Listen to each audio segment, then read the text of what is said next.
Bien, le thème de cette table ronde, c'est pour conclure, mais c'est pour ouvrir, c'est quelle alliance envisager entre nouveaux mouvements sociaux, partis politiques et syndicats. Et dans le programme, cette alliance en singulier, je voudrais peut-être faire tout petit retouche en disant au pluriel, c'est-à-dire il ne doit pas avoir, à mon sens, une alliance, mais quand même une diversité qui se varie à peu près pendant les endroits, les circonstances, les problèmes, etc. Mais là, je reviens à ça après avoir explicité que quand on distingue les partis politiques, mouvements sociaux et syndicats, c'est sûr que ça implique, mais ça vaut la peine d'expliciter, que ça comprend 3 formes d'action collective avec leur personnalité, toujours avec guillemets, parce que chacun aussi de ces trois formes varie à l'infini. Et quand même, je vais faire un tout petit, disons, exposé magistral, austère, sur comment, d'abord, premier point, on peut distinguer les 3 formes, en quoi est-ce qu'ils sont distincts, différents. C'est le type idéal, suivant Max Weber, que je vais utiliser pour créer ces 3 modèles, décrire ces 3 modèles. Deuxième point, je vais mettre en doute, c'est-à-dire souligner la faiblesse, les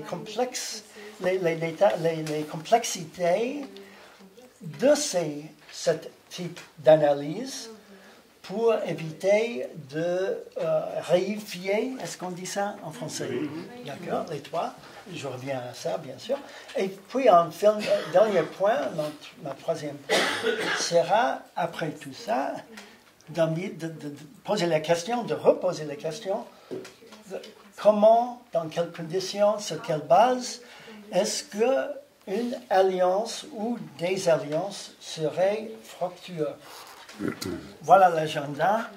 Bon, premier point, les 3 types d'actions collectives. Là, je suis d'autres, ce n'est pas tout à fait original ce que je vais dire. Je suis, par exemple, des sociologues comme Klaus Hofe.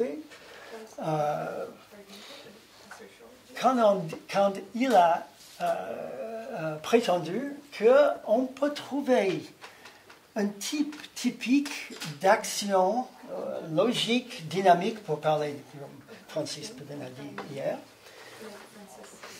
qui se distingue tous les 3. Je commence donc, je coupe les saucisses une à une, je commence avec les partis politiques. Dans une démocratie libérale, néolibérale, bourgeois, représentative, tout ce qu'on veut, le cadre institutionnel, c'est très important. On dit en anglais, la forme prime la fonction. Et jusqu'à une certaine mesure, c'est exact. La forme institutionnelle de la démocratie libérale a un impact considérable, pas tout à fait, ça ne détermine pas, mais il a un impact considérable sur la logique, la stratégie, la dynamique des partis politiques. C'est-à-dire, comme Adam Przeworski a souligné, les règles de jeu des élections sont impitoyables. C'est-à-dire, c'est binaire, surtout quand il y a une élection au scrutin majoritaire. Binaire veut dire ou bien on gagne ou on perd. C'est très simple, n'est-ce pas? Mais beaucoup découle de cette règle de jeu, c'est-à-dire une partie doit rassembler ou bien il est hors jeu. Pas tout à fait, là encore, je vais complexifier tout à l'heure. Mais en tout cas, cette logique, cette contrainte pèse, il doit peser sur une partie politique et plus que sur les deux autres formes d'action. Quel impact? Surtout quand, par exemple, un politologue, c'était même ce qu'il y a, Anthony Downs.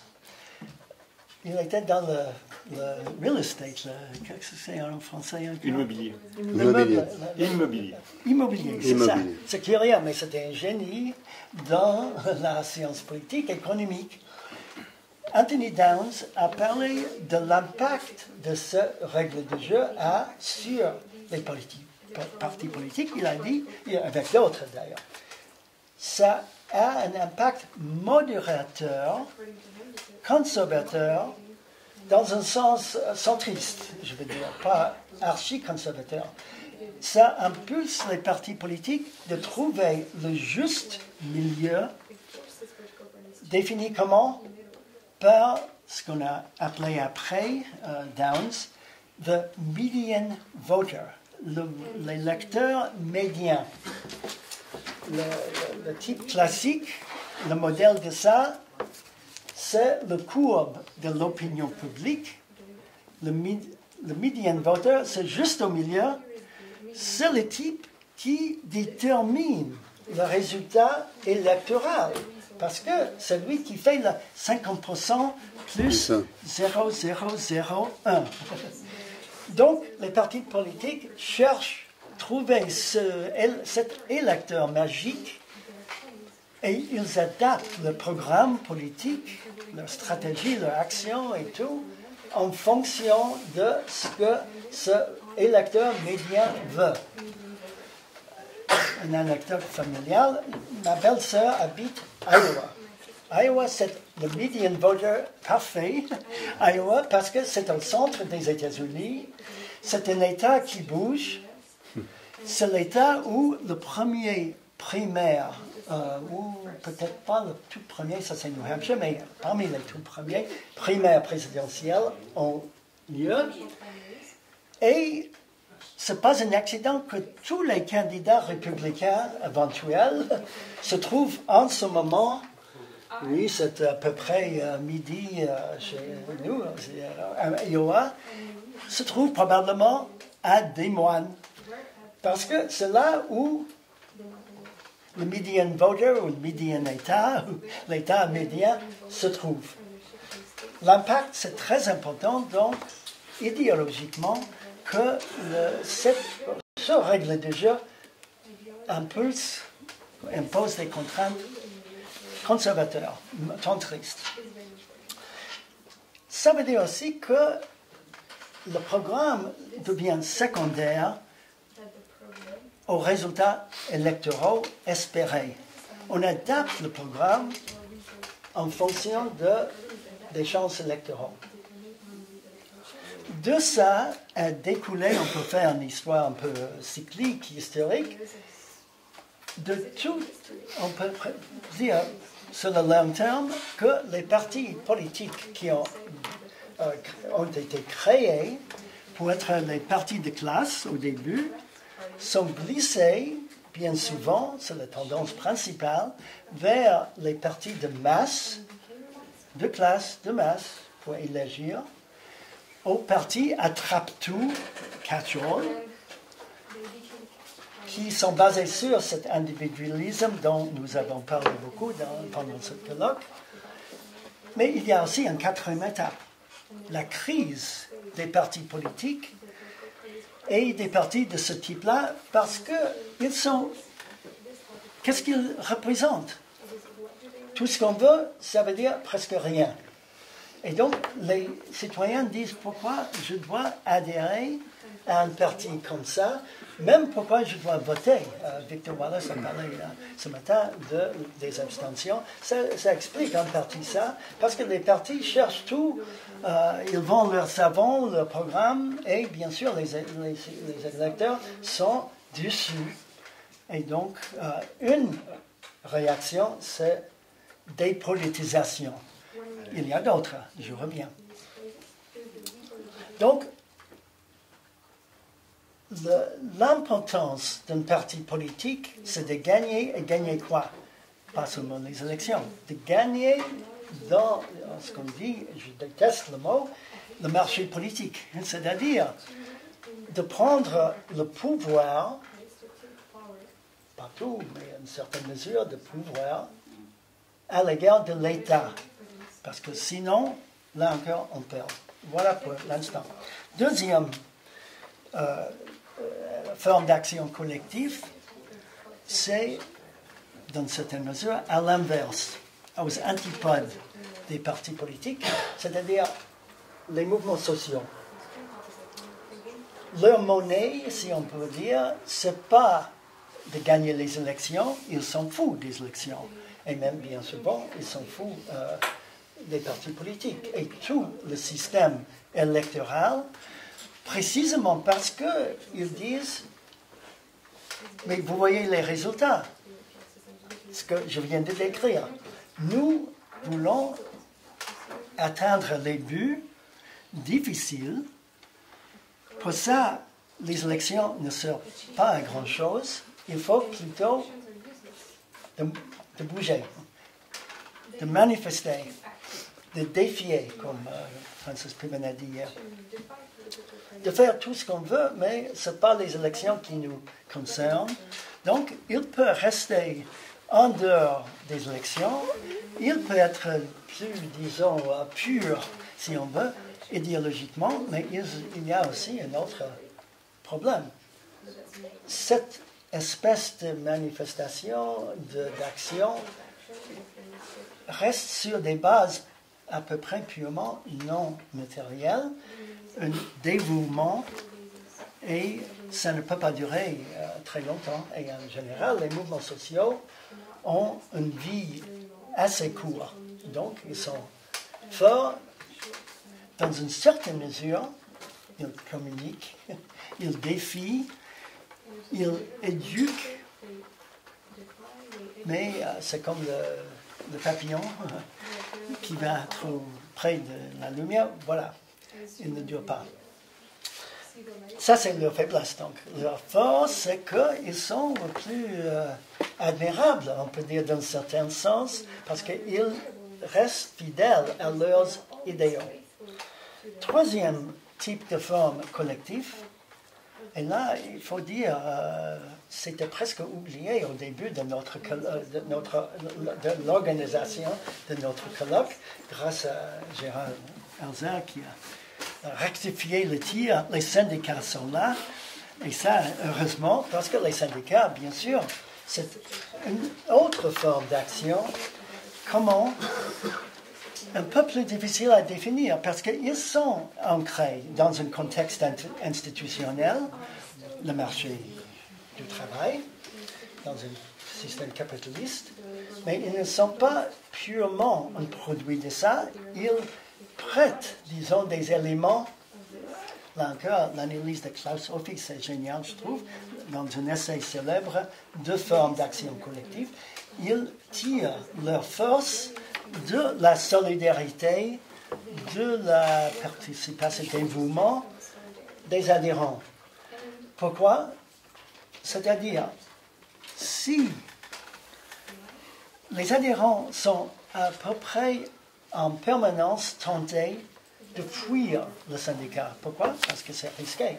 Ça peut être risqué physiquement, dans certains cas, ou bien du point de vue de traitement de la direction. Et donc, il faut faire un défi de dire « Solidarity Forever ». Ça, c'est le slogan fameux du mouvement syndical américain. Solidarité, c'est-à-dire, on prend on gamble, on prend le risque de s'adhérer, de participer avec l'espoir que les autres font la même chose. Sinon, on peut être exposé et être un peu plus risqué. Donc, et les syndicats sont influencés aussi par le jeu des partis politiques parce qu'ils sont dans un contexte institutionnalisé, très structuré par rapport comme mouvements sociaux.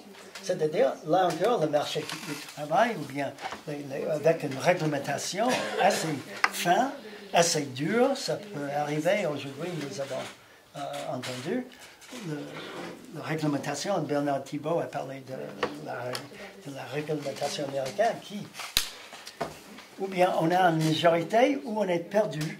Mais ça vous dit quelque chose? Ça, c'est les élections au scrutin majoritaire.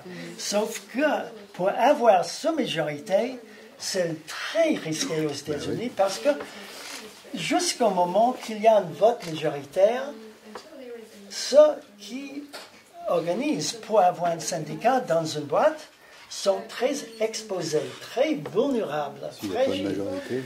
C'est-à-dire sans protection syndicale, sans protection de la réglementation. Donc, vous voyez comme c'est risqué de créer un syndicat chez nous. Une fois un syndicat est là, il y a des choses à faire, surtout les négociations collectives. Dans les limites très fortes, mais là, il n'y a pas de temps. Oui, mais, donc, excuse-moi, le problème de ce type d'analyse, on peut aller beaucoup plus loin, mais non. Je dis simplement, c'est simpliste, c'est très utile, mais c'est simpliste. Ça donne une indication des types idéaux, c'est ça, idéaux? Oui, idéotypes. Oui, d'accord.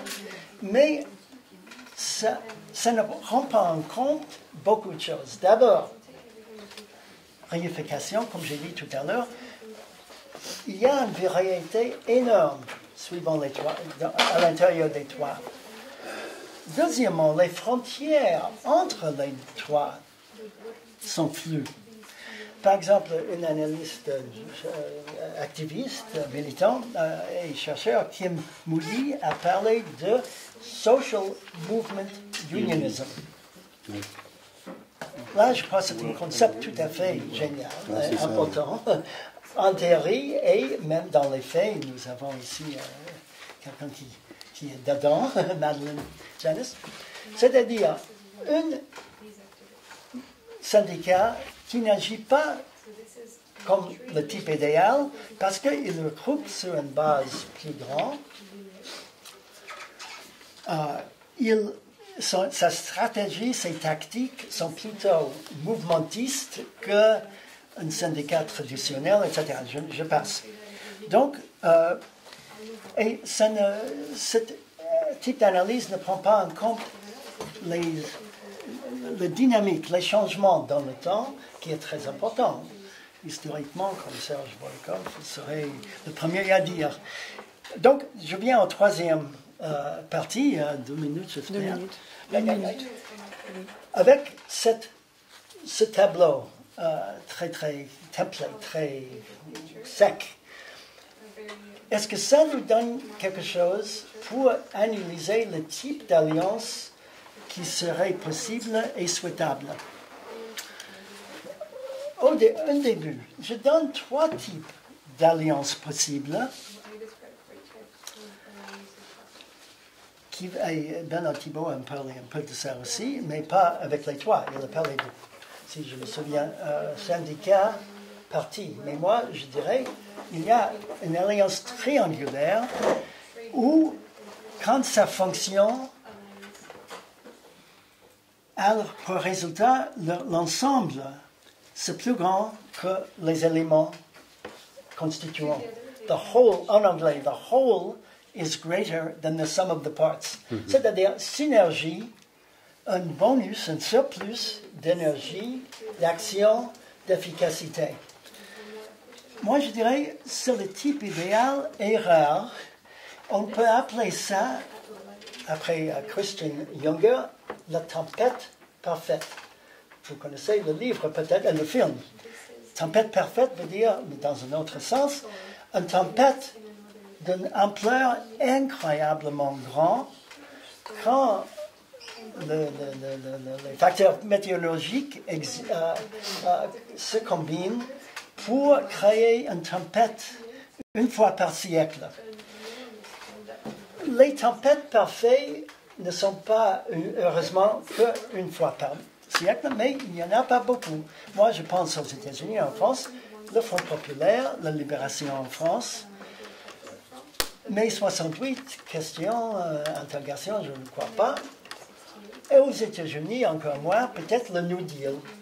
C'était là, ces grands moments, c'est quand les trois se combinent avec leur efficacité séparément. Ils se combinent sur un pied de, sinon, égalité, comme Christophe Aguiton a appelé, mais en tout cas, sans hiérarchie claire, et les résultats sont extraordinaires. Mais il y a deux autres, je termine. Les deux autres sont d'abord au milieu ce qu'un féministe, Heidi Hartman, je crois, a appelé le mariage malheureux. Pour elle, c'était le mariage malheureux pendant les années 80, je crois, de socialisme et féminisme. Elle a dit, ils se combinent, mais pas sur les termes très, très fructueux. Voilà. Donc, ça arrive, les alliances de circonstances, un peu conflictuelles, etc. Finalement, pour terminer, il y a bien souvent, trop souvent peut-être, par la guerre civile peut-être, le troisième type d'alliance, c'est plutôt, disons, malcompréhension réciproque. La photo fameuse des étudiants à Boulogne-Billancourt, mai 68, peut-être c'est le symbole, hélas, trop bien de ça. C'est-à-dire, rupture. Je termine que, heureusement, il n'y a pas que les grands moments en haut, il y a aussi les moments en bas, des tempêtes parfaites. Là, Madeleine Jeunesse ça n'a pas résolu tout, mais son organisme Lane donne quelques espérances. Et je crois qu'il y a d'autres expériences que nous avons entendues et auxquelles vous participez, et tant mieux que 1000 fleurs fleurissent.